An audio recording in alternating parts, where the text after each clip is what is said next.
Hello friends, welcome to the exam toppers. स्वागत है आप सभी का हमारे यूट्यूब चैनल में।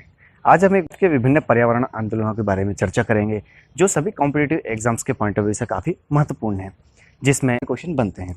उन सभी के बारे में चर्चा करेंगे। तो आगे बढ़ने से पहले यदि आपने चैनल को सब्सक्राइब नहीं किया है तो सब्सक्राइब कर बेल आइकन को प्रेस कर लें ताकि आपको लेटेस्ट वीडियोज़ की नोटिफिकेशन मिल सकें। तो आइए शुरू करते हैं। इसमें विकास के साथ साथ पर्यावरण आधारित संघर्ष भी बढ़ते जा रहे हैं, क्योंकि ये विकास नीति कहीं ना कहीं पर्यावरणीय संतुलन को खतरे में डालकर बनाया जा रहा है। सार्वजनिक नीति में परिवर्तन के माध्यम से पर्यावरण की रक्षा के लिए होने वाले विरोध प्रदर्शन को पर्यावरण आंदोलन बोला जा सकता है। इस वीडियो में हमने विकास के साथ साथ पर्यावरण आधारित संघर्ष भी बढ़ते जा रहे हैं, क्योंकि ये विकास नीति कहीं ना कहीं पर्यावरणीय संतुलन को खतरे में डालकर बनाई जा रही है। हरित राजनीति या हरित आंदोलन या पर्यावरण आंदोलन को पर्यावरण के संरक्षण या विशेष रूप से पर्यावरण के प्रति झुकाव वाली राज्य नीति की सुधार के लिए एक सामाजिक आंदोलन के रूप में परिभाषित किया जा सकता है। दूसरे शब्दों में कहें तो सार्वजनिक नीति में परिवर्तन के माध्यम से पर्यावरण की रक्षा के लिए होने वाले विरोध को पर्यावरणीय आंदोलन बोला जा सकता है। अब हम विभिन्न आंदोलनों के बारे में चर्चा करते हैं। तो पहले नंबर पर बात करेंगे हम विश्नोई आंदोलन की। विश्नोई भारत का एक धार्मिक संप्रदाय है जिसके अनुयायी राजस्थान, हरियाणा, पंजाब, उत्तर प्रदेश और मध्य प्रदेश आदि प्रदेशों में पाए जाते हैं। श्री गुरु जम्भेश्वर को विश्नोई पंथ का संस्थापक माना जाता है, जिन्हें जम्भोजी के नाम से भी जाना जाता है। इस संप्रदाय के संस्थापक ने अपने अनुयायियों के लिए कुल 29 नियम बताए थे। विश्नोई दो शब्दों से मिलकर बना है, 20 और 9, अर्थात 29 नियमों का पालन करता है। इन्हीं 29 नियमों अर्थात 20 और 9 के कारण ही इस संप्रदाय का नाम विश्नोई पड़ा है। यह प्रकृति पूजकों का अहिंसात्मक समुदाय है। यह आंदोलन वनों की कटाई के खिलाफ 1700 ईस्वी के आसपास ऋषि सोमजी द्वारा शुरू किया गया था। उसके बाद अमृता देवी ने आंदोलन को आगे बढ़ाया। विरोध में विश्नोई समुदाय के लगभग 363 लोग भी मारे गए थे। जब इस क्षेत्र के राजा को विरोध और हत्या का पता चला तो वह गांव गए और माफी मांगी तथा क्षेत्र को संरक्षित क्षेत्र घोषित किया। उल्लेखनीय है कि यह कानून आज भी वर्तमान समय में मौजूद है। नेक्स्ट बात करेंगे हम चिपको आंदोलन की। यह आंदोलन बहुत ही फेमस हो चुका है क्योंकि इससे रिलेटेड क्वेश्चन कई बार देखे जा चुके हैं। चिपको आंदोलन यह एक पर्यावरण रक्षा का आंदोलन था जो भारत के उत्तराखंड राज्य, इसका नाम पहले उत्तरांचल था, तब उत्तर प्रदेश का भाग माना जाता था, में किसानों ने वृक्षों की कटाई का विरोध करने के लिए किया था। वे राज्य के वन विभाग के ठेकेदारों द्वारा वनों की कटाई का विरोध कर रहे थे और उन पर अपना परंपरागत अधिकार जता रहे थे। तब सुंदरलाल बहुगुणा और चंडी प्रसाद भट्ट द्वारा इस आंदोलन को प्रारंभ किया गया, जो इस आंदोलन के प्रमुख नेता थे। इस आंदोलन की सबसे उल्लेखनीय विशेषता महिलाओं की भागीदारी थी। नेक्स्ट बात करते हैं अपिक्को आंदोलन। यह आंदोलन भी चिपको आंदोलन की तरह पर्यावरण संरक्षण के लिए चलाया गया था, जो कि एक क्रांतिकारी आंदोलन था।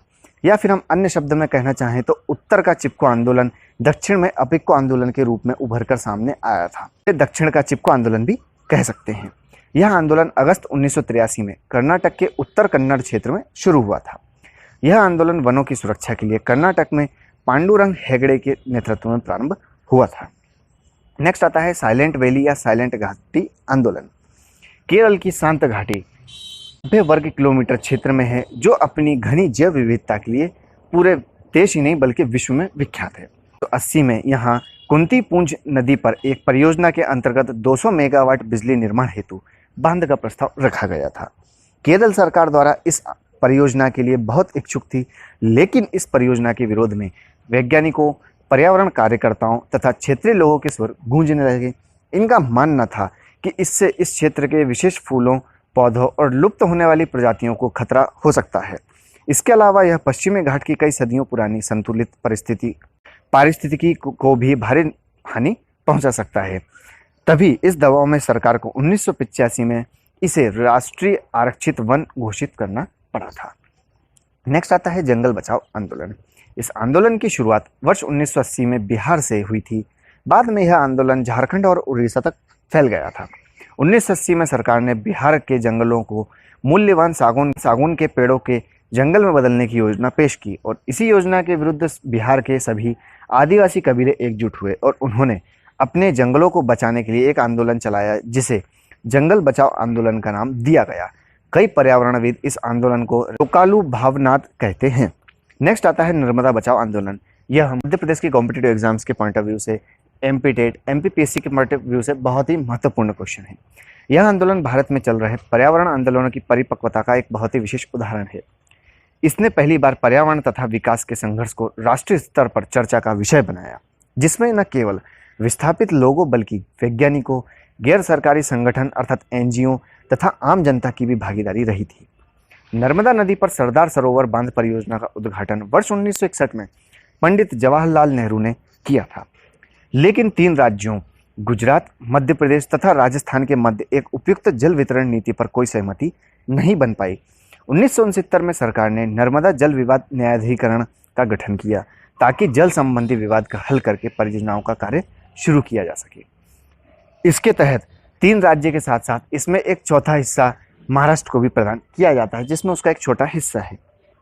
पर्यावरणविदों और स्थानीय लोगों ने 1985 से हाइड्रो बिजली के उत्पादन के लिए नर्मदा नदी पर बांधों के निर्माण के खिलाफ विरोध शुरू कर दिया था, जिसे नर्मदा बचाओ आंदोलन के नाम से जाना जाता था, जिसमें प्रमुख नाम मेधा पाटकर का, अरुंधति रॉय, बाबा आमटे और आमिर खान का भी इस आंदोलन में समर्थन मिला था।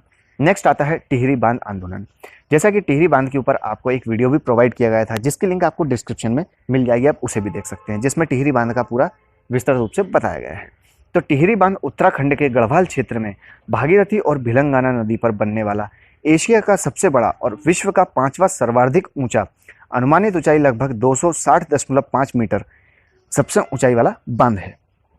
इसके निर्माण की स्वीकृति 1972 में योजना आयोग ने प्रदान की थी। ऐसा अनुमान है कि टिहरी जल विद्युत परिसर के पूर्ण होने पर यहां से प्रतिवर्ष 620 करोड़ यूनिट बिजली का उत्पादन होगा, जो दिल्ली तथा उत्तर प्रदेश के कई क्षेत्रों के लोगों को बिजली तथा पेयजल की सुविधा को उपलब्ध कराएगा। इस परियोजना का सुंदरलाल बहुगुणा तथा अनेक पर्यावरणविदों ने कई आधारों पर विरोध प्रदर्शन किया था। Indian national trust for art and cultural heritage द्वारा टिहरी बांध के मूल्यांकन की एक रिपोर्ट के अनुसार यह बताया गया कि यह बांध टिहरी कस्बे और उसके आसपास के 23 गांवों को पूर्ण रूप से तथा 72 अन्य गांवों को आंशिक रूप से जलमग्न कर देगा, जिस 85,600 या कहें तो 86,000 लोगों के विस्थापित होने की संभावना जताई गई थी। यह थे भारत के महत्वपूर्ण पर्यावरण आंदोलन। उम्मीद करता हूँ आपको वीडियो पसंद आया होगा। वीडियो को लाइक कर शेयर करना ना भूलें। Thanks for watching. जय हिंद।